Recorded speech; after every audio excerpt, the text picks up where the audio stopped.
Salut, c'est Sandro. D'après les statistiques, 80% des adultes ont mal au dos. 80%. Peut-être toi qui me regardes. Peut-être parce que tu bouges pas ou tu bouges mal. Mais surtout parce que tu as un dos déséquilibré. Un dos instable. Et le pire, c'est que même les gens forts ont mal au dos. Je connais des gars qui squattent 200 kilos, qui font des soulevés de terre à presque 300 kilos. Ils ont des dos puissants. Et pourtant, ils ont quand même des douleurs de dos chroniques, des douleurs lombaires.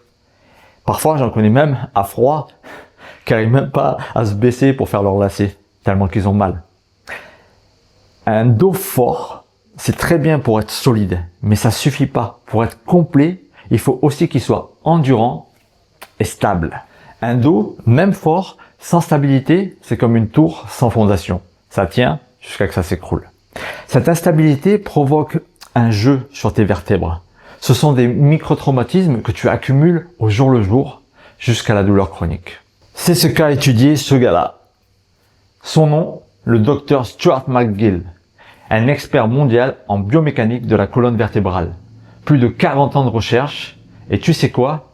Il a mis au point 3 exercices, juste 3 qui vont te changer la vie. Pas pour devenir plus fort, pour avoir un dos stable et endurant, un dos qui tient. 3 exercices en quelques minutes sans matériel. Et c'est ça que je vais te montrer aujourd'hui.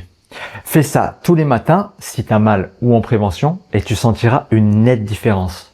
Avec ces exercices, on va travailler toute la ceinture abdominale sur 360 degrés, les abdominaux, les obliques, les lombaires, afin de créer ou de recréer une stabilité parfaite. Commençons par le premier exercice, le curl up, où on va travailler le grand droit, les transverses et les obliques. Et tout en endurance, avec de l'isométrie. Regarde. Tu t'allonges.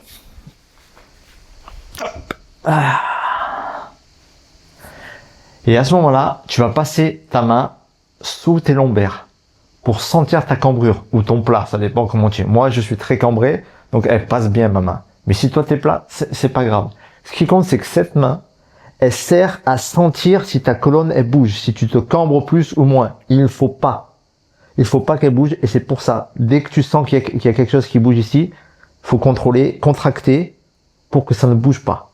Donc, à partir de là, tu vas remonter une jambe, peu importe laquelle, et mettre un pied à plat.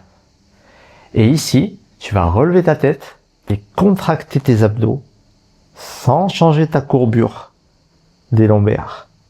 Et tu comptes jusqu'à 10. 1, 2, 3, 4, 5, 6, 7, 8, 9, 10. Tu reposes 2-3 secondes et tu repars. Quand tu es là, quand tu as la tête levée, tu n'as pas besoin de monter trop haut. Tu fais pas un crunch.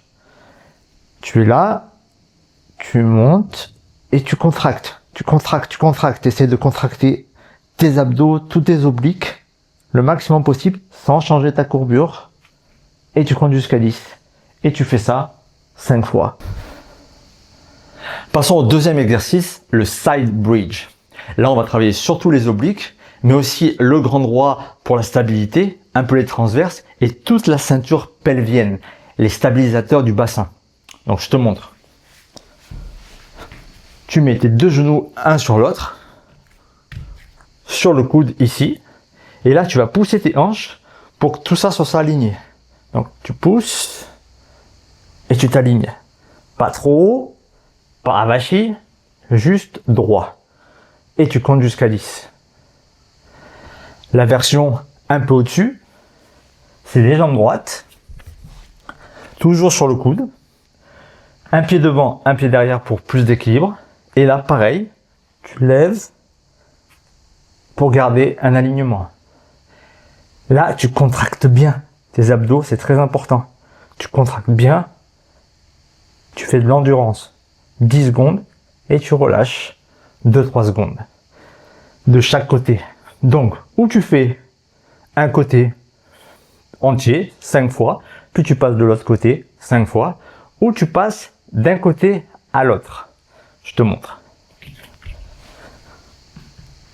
Position, hop, on dit que les 10 secondes elles sont passées, et là, tu changes de coude, tu pivotes, et tu passes de l'autre côté. Tes 10 secondes, elles sont passées. Tu reviens. Tu pivotes et tu passes de l'autre côté. Troisième et dernier exercice, le bird dog. Ici, on va travailler les lombaires, mais aussi la chaîne fessier ischio. Mais tu vas aussi bosser tes abdos comme d'hab. Allez, on se met à quatre pattes.